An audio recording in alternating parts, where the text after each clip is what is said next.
तो hello everyone, welcome to एफके ज्ञानी YouTuber. इस वीडियो के अंदर हम देखने वाले हैं इंट्रोडक्शन टू पाइथन, यानी कि आज के हमारे एजेंडा में मैं आपको इंट्रोडक्शन देने वाला हूं पाइथन का।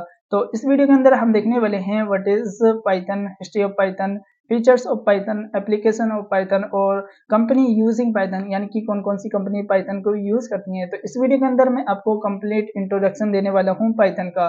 तो आइए देखते हैं कि व्हाट इज पाइथन, पाइथन क्या होता है। तो सबसे पहले यहाँ पर हम देख लेते हैं what is Python. Python is a interpreter object oriented high level programming language with dynamic semantics.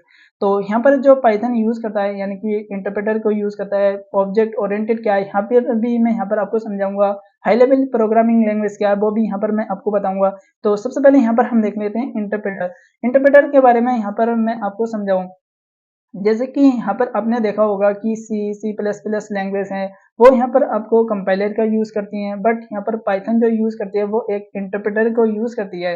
Interpreter का मतलब है यहाँ पर जो कोड है उसे लाइन बाय लाइन रीड होता है, यानी कि जो पाइथन है वो लाइन बाय लाइन कोड को रीड करती है। जहाँ पर आपको एरर होती है कोड में, ये वहीं पर ही स्टॉप हो जाता है। यानी कि इंटरप्रेटर जो होता है वो लाइन बाय लाइन कोड को रीड करता है और जहाँ पर इसको एरर मिलती है ये वहां पर ही स्टॉप हो जाता है, और इससे पिछला वाला जितना भी कोड इसने रीड किया होगा उसका ये एग्जीक्यूशन कर देगा, यानी कि आउटपुट दे देगा।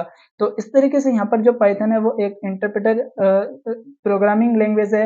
एंड ऑब्जेक्ट ओरिएंटेड का मतलब यहाँ पर आपको मैं समझाऊं, जैसे कि ऑब्जेक्ट ओरिएंटेड के थ्रू भी यहाँ पर आप यूज कर सकते हो पाइथन को, यानी कि क्लास और ऑब्जेक्ट के बीच में यहाँ पर आप प्रोग्राम लिख सकते हो। हाई लेवल प्रोग्रामिंग लैंग्वेज का मतलब यहाँ पर आपको समझाऊं, यानी कि यहाँ पर आपको अल्फाबेट, नंबर्स और सिंबल्स देखने को मिलेंगे। हाई लेवल प्रोग्रामिंग लैंग्वेज का मतलब है यानी कि यहाँ पर आपको इंग्लिश में अल्फाबेट और नंबर्स भी देखने को मिलेंगे, इंटीजर, या फिर यहाँ पर आपको यहाँ पर सिंबल्स भी देखने को मिलेंगे।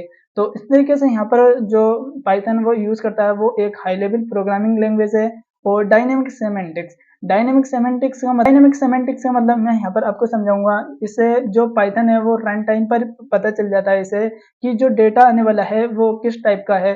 तो इस तरीके से यहाँ पर जो पाइथन है वो डायनेमिक सेमेंटिक्स का यूज करता है। जो अदर लैंग्वेज है जैसे कि सी प्लस प्लस है, उन्हें पहले से ही डेटा टाइप आपको देना होता है, बट इसे रन टाइम पर ही पता चल जाता है कि डेटा किस टाइप का है। तो इस तरीके से यहाँ पर जो पाइथन है वो is an interpreter object oriented high level programming language है और डायनेमिक सेमेंटिक्स का यूज करती है। तो इस तरीके से यहाँ पर हमने पहला पॉइंट तो कंप्लीट किया। फिर आ जाता हम Python syntax are easy to compress to other language, यानी कि जो सिंटैक्स है इसका वो एक कंप्रेस्ड है अदर लैंग्वेज से। जैसे कि यहाँ पर मैं आपको समझाऊं, सी लैंग्वेज के अंदर यहाँ पर जो कोड लिखोगे आप, 10 लाइन का कोड लिखोगे, वहां पर आपको मतलब कोड को मतलब यहाँ पर आपको कर्ली ब्रैकेट देना पड़ेगा, यहाँ पर आपको मतलब सेमी कोलन भी देना होता है। तो इस तरीके से यहाँ पर आपको कुछ भी नहीं देना होता है। जैसे कि यहाँ पर मैं आपको इसका एक प्रोग्राम दिखाता हूँ। तो सबसे पहले यहाँ पर मैं नोटपैड को ओपन कर लेता हूँ। जैसे कि यहाँ पर आप देख सकते हो इसका जो पाइथन का ये एक कोड है। जैसे कि यहाँ पर आप इतना कोड लिखोगे सी के अंदर, तो यहाँ पर आपको कम से कम 10 लाइन का कोड यहाँ पर आपको करना पड़ेगा, तब आप इतना यहाँ पर आउटपुट देखने को मिलेंगे। जैसे कि ए इज इक्वल टू मैंने यहाँ पर 10 लिखा और b इज इक्वल टू 20 लिखा, तो यहाँ पर जैसे मैंने प्रिंट किया तो यहाँ पर जो हमें आउटपुट मिलेगा वो 30 मिलेगा। तो इस तरीके से यहाँ पर आप इस पाइथन के कोड को यूज कर सकते हो।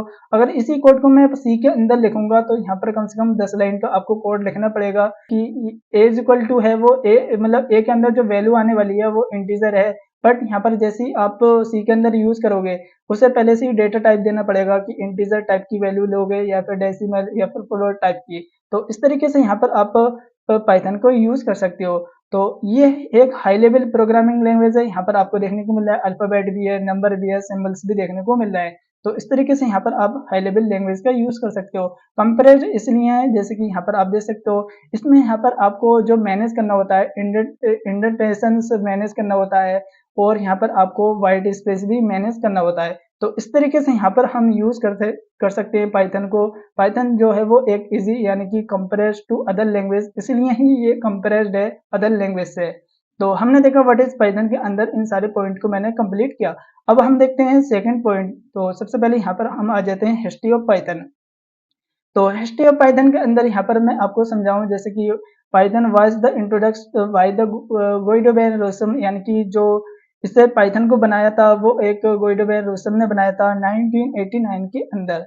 इसका फर्स्ट वर्जन जो रिलीज हुआ था 1991 के अंदर, इसे फर्स्ट वर्जन रिलीज किया गया था। और तो इस तरीके से यहाँ पर आपको फीचर्स देखने को मिले थे। फीचर्स के बाद यहाँ पर आपको मैं यहाँ पर जो मैंने ले रखा है यानी कि पाइथन फिर 2.x से रिलीज हुआ, फिर उसके अंदर और भी ज़्यादा यहाँ पर आपको फीचर्स देखने को मिले, जैसे कि कंपैरिजन, गार्बेज कलेक्शन सिस्टम के बारे में यहाँ पर आपको देखने को मिला आफ्टर पाइथन रिलीजिंग। तो यहाँ पर जो पाइथन का जो रिलीज वर्जन है वो 3 पॉइंट कुछ यहाँ पर रिलीज है, यानी कि 2008 से यहाँ पर रिलीज है।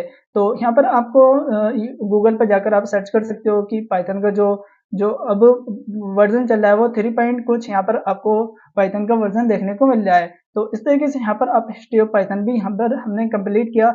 अब आ जाता है हमारा फीचर्स ऑफ पाइथन, कि पाइथन के अंदर क्या-क्या फीचर्स हैं वो यहाँ पर मैं आपको समझाने वाला हूँ। जैसे कि हम देखते हैं easy to learn and implement.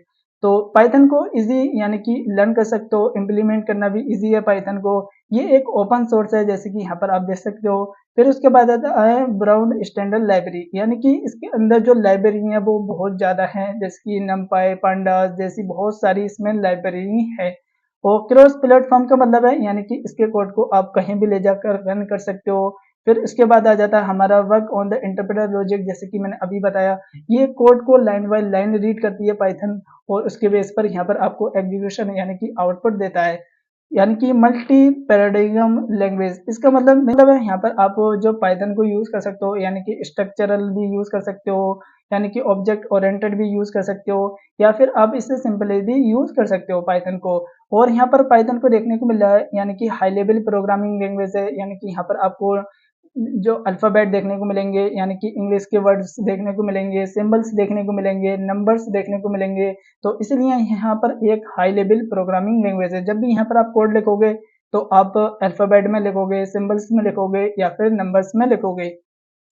और इसका अब हम देखते हैं एक्सटेंडेबल लैंग्वेज। एक्सटेंडेबल लैंग्वेज का मतलब है यानी कि आप पाइथन को अदर लैंग्वेज के मतलब अदर लैंग्वेज के कोड के अंदर भी यहाँ पर आप पाइथन के कोड को यूज कर सकते हो, यानी कि उस कोड को मैनेज कर सकते हो। पाइथन के कोड को अदर लैंग्वेज के कोड के संग मैनेज कर सकते हो, यानी कि एक्सटेंडेबल कर सकते हो, यूज कर सकते हो, इस तरीके से हम कह सकते हैं। फिर आ जाता है हमारा एक्सपेंसिव प्रोग्रामिंग लैंग्वेज। इसका मतलब यहाँ पर मैं आपको समझाऊं, जैसे कि यहाँ पर आप जब भी यूज करोगे पाइथन को तो यहाँ पर आपको पहले से ही पता चल जाएगा कि पाइथन का कोड क्या कह रहा है और पाइथन कहना क्या चाह रहा है, यानी कि पाइथन के कोड में आपने क्या लिखा है वो आपको पहले से ही पता चल जाएगा। एक्सपेंसिव प्रोग्रामिंग लैंग्वेज, इसीलिए हम पाइथन को यूज करते हैं। और इसके बाद आ जाता है GUI प्रोग्रामिंग सपोर्ट, यानी कि ये ग्राफिकल यूजर इंटरफेस को भी सपोर्ट करता है, यानी कि इससे आप डेस्कटॉप एप्लीकेशन सॉफ्टवेयर भी बना सकते हो पाइथन का यूज कर। तो इस तरीके से यहाँ पर मैंने फीचर्स ऑफ पाइथन को भी कंप्लीट किया। फिर उसके बाद आ जाता है एप्लीकेशन ऑफ पाइथन। यहाँ पर अब हम देखते हैं application of Python. Application of Python के अंदर यहाँ पर आप देख सकते हो नेटवर्क प्रोग्रामिंग कर सकते हो पाइथन का यूज कर, डेटा एनालिसिस कर सकते हो नमपाई पांडा जैसी लाइब्रेरी का यूज कर। फिर उसके बाद आ जाता है रोबोटिक्स का यूज कर सकते हो पाइथन का यूज करके। फिर उसके बाद यहाँ पर आपको और देखने को मिल रहा है वेबसाइट एंड एप्लीकेशन डेवलप कर सकते हो पाइथन का यूज कर, जैसे कि जेंगो जैसी लाइब्रेरी का यूज कर सकते हो। और यहाँ पर अब डेस्कटॉप एप्लीकेशन बना सकते हो पाइथन का, जैसे कि टिंकर जैसी लाइब्रेरी का यहाँ पर आप यूज कर सकते हो पाइथन का। और गेम डेवलप कर सकते हो पाइथन का यूज कर। बहुत सारी यहाँ पर आपको लाइब्रेरी देखने को मिलती है पाइथन का जब भी यूज करोगे। फिर इसके बाद आ जाता है वेब स्क्रैपिंग यूज कर सकते हो पाइथन का यूज कर। डेटा विजुअलाइजेशन कर सकते हो पाइथन का यूज कर। साइंटिफिक कैलकुलेशन का यूज कर सकते हो, कैलकुलेशन के लिए भी पाइथन का ही यूज होता है। Machine learning and artificial intelligence का भी यूज कर सकते हो, नमपाई पांडा जैसी लाइब्रेरी का यहाँ पर यूज करते हैं। 3D एप्लीकेशन डेवलप कर सकते हो पाइथन का यूज कर।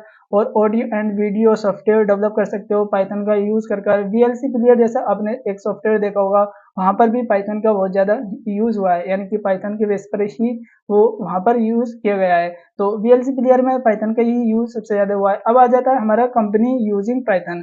तो इसके अंदर यहाँ पर मैं आपको समझाऊंगा सर कि कंपनी कौन कौन सी यहाँ पर यूज करती है। तो सबसे पहले हम यूज कर लेते हैं नेटफ्लिक्स।